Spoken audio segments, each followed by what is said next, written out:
Hi, this is Laurie Myers. I am going to create a very simple beginner's tutorial creating a double exposure on Photoshop CC 2018. We're going to go to custom. Let's go with a vertical orientation. Anything between the 2000 and 3000 range pixels is great. You can change this to inches, centimeters, whatever it works best for you. 72 resolution is good for digital. If you think you might want to print that, you'd want to bump that up to probably 300. 8-bit's good. White background's great. Let's call it double exposure. And let's hit create. Now we need 2 images. This is a very popular thing to do, double exposure with a portrait with a profile of a person's face. If the person is looking directly at the camera, that can sometimes be distracting.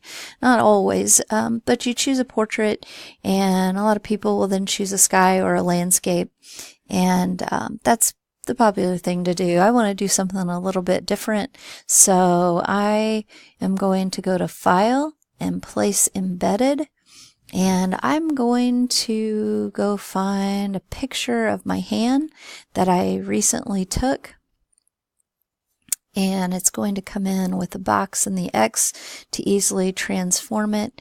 Right now I'm just going to leave it as it is. I can hit enter or the check mark and it adds this layer. I need a second image, so I'm going to go to File and Place Embedded again, and I'm going to I'd like to use this opportunity to tell you about Unsplash.com. Unsplash is a great site to go to share your images, as well as find free, fair use images that artists have shared. And the one I've selected is of an old camera. The image is by Phil Herring, and I thank him for that image. And I'm going to bring that in, and that will create another layer. And I'm going to hit the check mark or enter.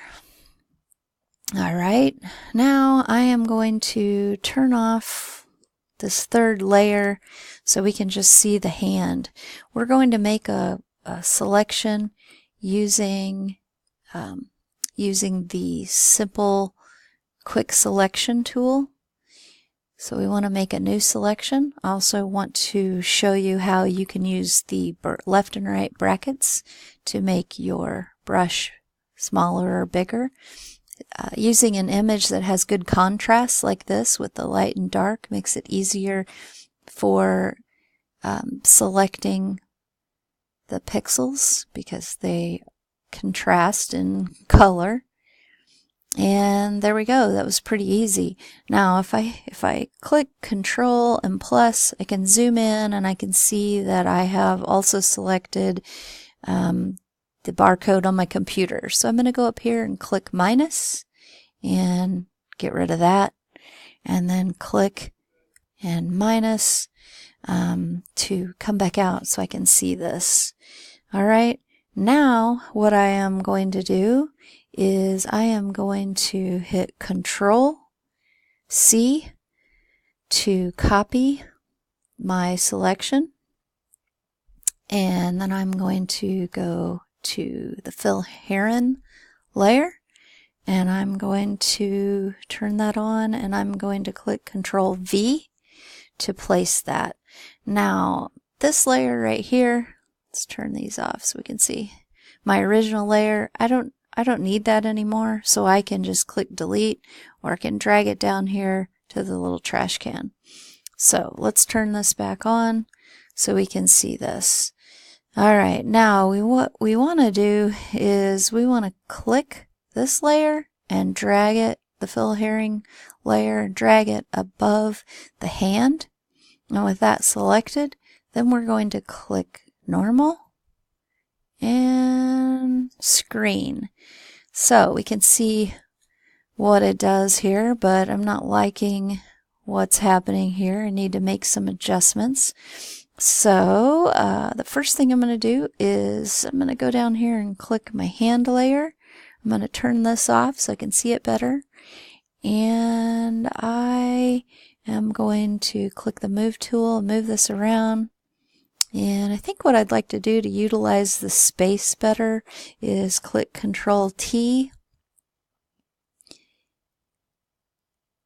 Oops, let me click Control Z to undo that.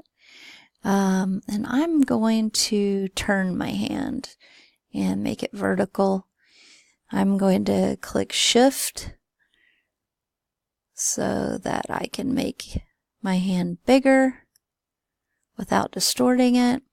And with the move tool still on, I'm going to move this down a bit. Alright, I can click Enter or I can click the check mark.